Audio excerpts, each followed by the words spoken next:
বাংলাদেশ সামরিক জাদুঘর রাজধানী ঢাকার বিজয় সরণিতে অবস্থিত একটি জাদুঘর। জাদুঘরটি বাংলাদেশ সেনাবাহিনী কর্তৃক নিয়ন্ত্রিত হয়। বাংলাদেশ সামরিক বাহিনীগুলোর ইতিহাস, ঐতিহ্য, সাফল্য সংক্রান্ত নিদর্শন ও বিভিন্ন অস্ত্রশস্ত্রের সংগ্রহ নিয়ে এই জাদুঘরটি সজ্জিত হয়েছে। আজ আমরা এই সমরস্ত জাদুঘরটি ঘুরে দেখব, সেই সাথে এই জাদুঘর সম্পর্কে বিস্তারিত জানানোর চেষ্টা করব আপনাদেরকে। ততক্ষণ পর্যন্ত আমাদের সাথেই থাকবেন।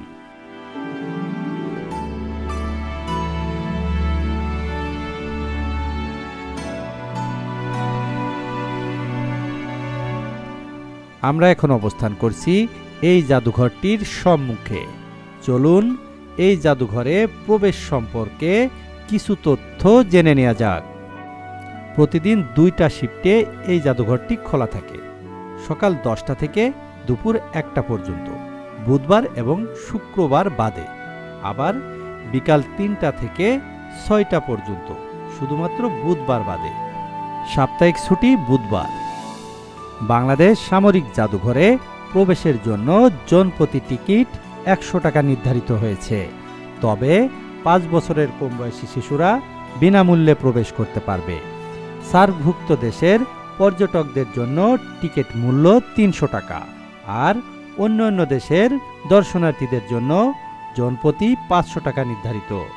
টিকিট কেনার প্রক্রিয়া বেশ সহজ।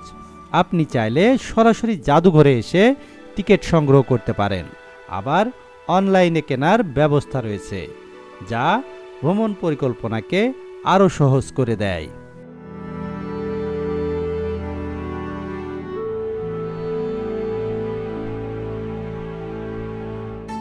সামরিক জাদুঘরটি নব থিয়েটারের পশ্চিম পাশে 10 একর জায়গার উপর নির্মিত হয়েছে।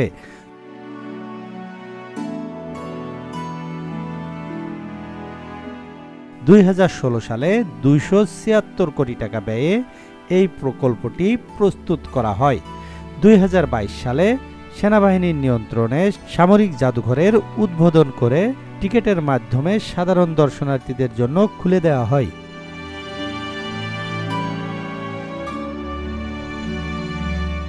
বাংলাদেশ সামরিক জাদুঘর শুধু ঐতিহাসিক নিদর্শনগুলোর জন্যই নয়, বরং সম্পূর্ণ কমপ্লেক্সের স্থাপত্য এবং পরিবেশও মনোমুগ্ধ করার মতো।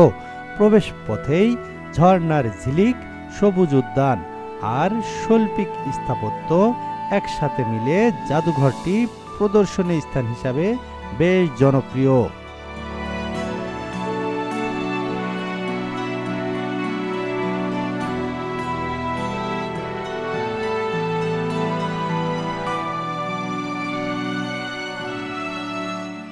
বাংলাদেশ সামরিক জাদুঘরে প্রবেশ করলেই চোখে পড়বে ইতিহাসের মূল্যবান অধ্যায়গুলোকে ধারণ করা বিভিন্ন প্রদর্শনী।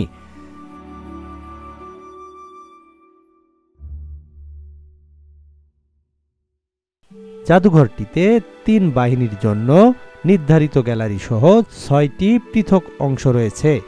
জাদুঘরের নিচতলায় রয়েছে বাংলাদেশের ইতিহাস গ্যালারি।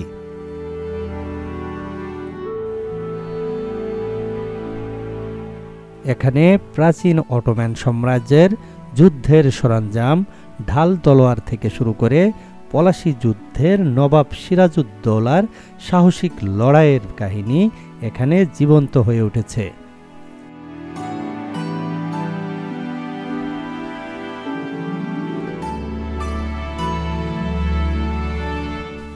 ভাষা আন্দোলন থেকে শুরু করে মুক্তিযুদ্ধের প্রতিটি সংগ্রাম ও নেতৃত্বের ইতিহাস নিখুঁতভাবে তুলে ধরা হয়েছে এই জাদুঘরটিতে।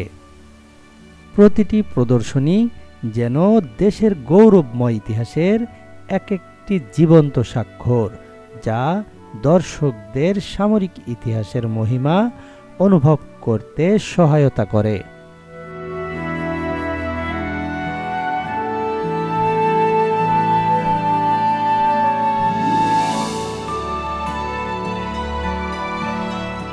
এই জাদুঘরটির দ্বিতীয় তলায় রয়েছে বাংলাদেশ সেনাবাহিনী গ্যালারি।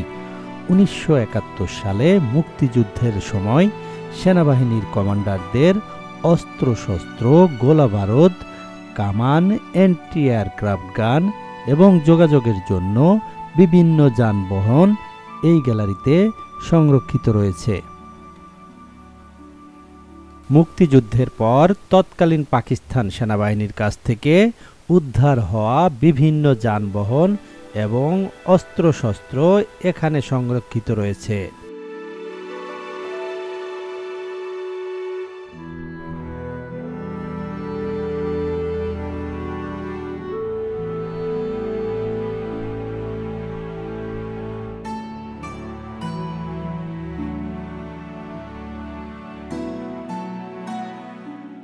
এছাড়াও বাংলাদেশ সেনাবাহিনীর বেশ কিছু উন্নয়নমূলক প্রকল্প তুলে ধরা হয়েছে এই গ্যালারিতে।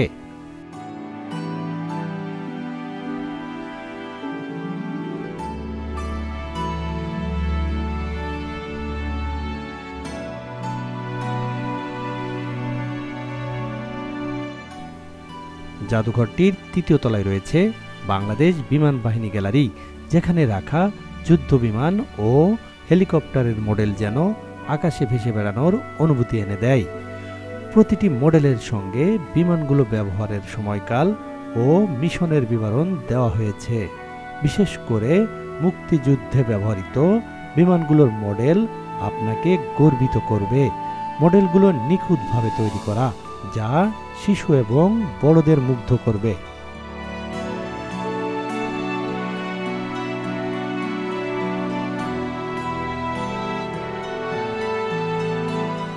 বিমান বাহিনীর শক্তি প্রদর্শনে রয়েছে মিসাইল, রাডার এবং অন্যান্য বিমান প্রতিরক্ষার সরঞ্জাম।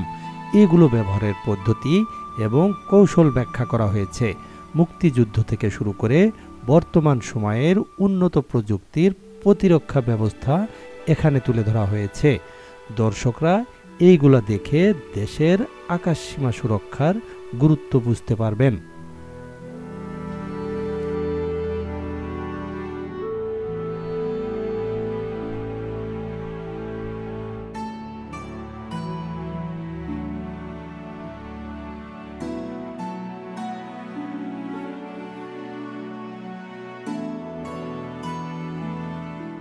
আমরা এখন অবস্থান করছি এই জাদুঘরটির বেজমেন্টে অবস্থিত বাংলাদেশ নৌবাহিনী গ্যালারি।